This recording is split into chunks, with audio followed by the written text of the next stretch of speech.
It was a bit not very fortunate with the weather in Liverpool.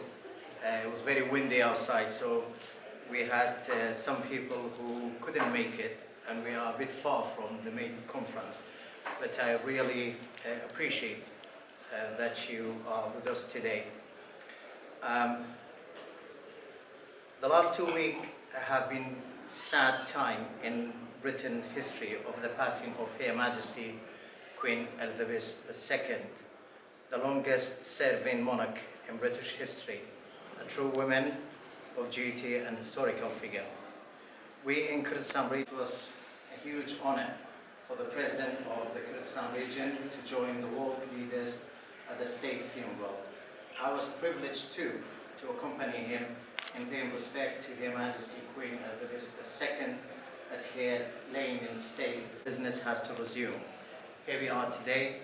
I'm so delighted to be here in Liverpool and see many familiar faces throughout the conference and new faces since our first ever reception last year. We are excited to be able to welcome you all to what is now a fixture of Labour Party coffee, valuable and mutually beneficial. The Kurdish relationship with the Labour Party was reflected in May 2022 election, where a substantial number from the Kurdish diaspora were elected within the Labour Party to the local government.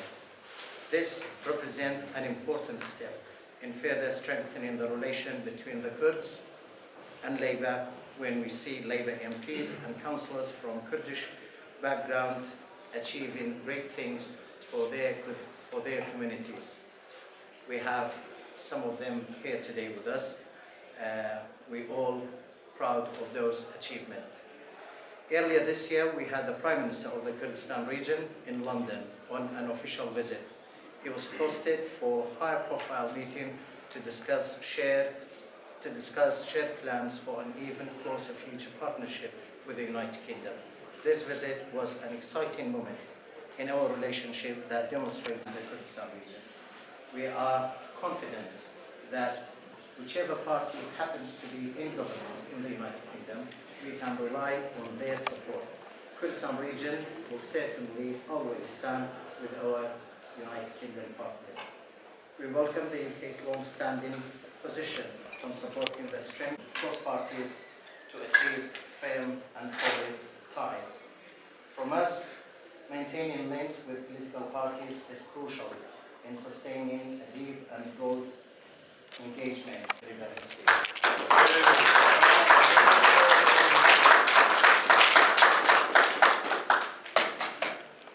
Kurdish Regional Government.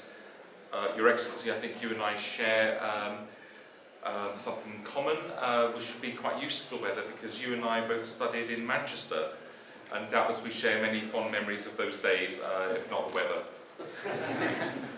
The plight of the Kurds has been a significant issue for the British Labour movement, and as Your Excellency has explained very well, our support is deep-rooted and long-standing, and we will continue to support the Kurdish community as much as we can. The Kurdish region in Iraq has played an important role in the UK foreign policy for the last 3 decades, both under Labour and Conservative governments. John Major's decision in 1991 to push for a no-fly zone and safe haven to avert the group on Kurdistan for the past 15 years, and many of my colleagues have taken part in these delegations, and I very much look forward to going on such a delegation if the opportunity should arise. I know the APPG has done very good work in terms of securing official parliamentary recognition of the Anfal genocide, and have been pushing for it. A symbol of the importance of the Kurdish region that its president was invited to the recent funeral of the Queen. I also know that English is widely spoken in Kurdistan, and that many look to the UK for technical, political, cultural, commercial support so that they can better stand on their own 2 feet. The Kurdish region has been on a remarkable journey from being the object of genocide to the architect of its own fate. I would like to praise this exemplary religious and ethnic tolerance.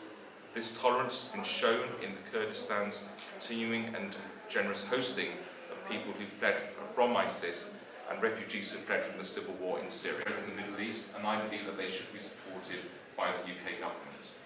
I also know that there is an understanding of the need to reform and diversify the region's economy so that it uses non-energy resources such as agriculture and tourism as potential to further fund and improve public services. I'm pleased to say many Kurdish people and leaders choose the UK as their friend. It's vital that Kurdish rights in the Iraqi constitution are fully protected by the federal government in Baghdad, and that there will be priority for Labour in government. We need a strong Kurdistan region in Iraq. I can say with certainty that the next Labour government will build on the firm bilateral relationship that has been developed over a generation. Zozo Sapas, many thanks, and let's get on with it.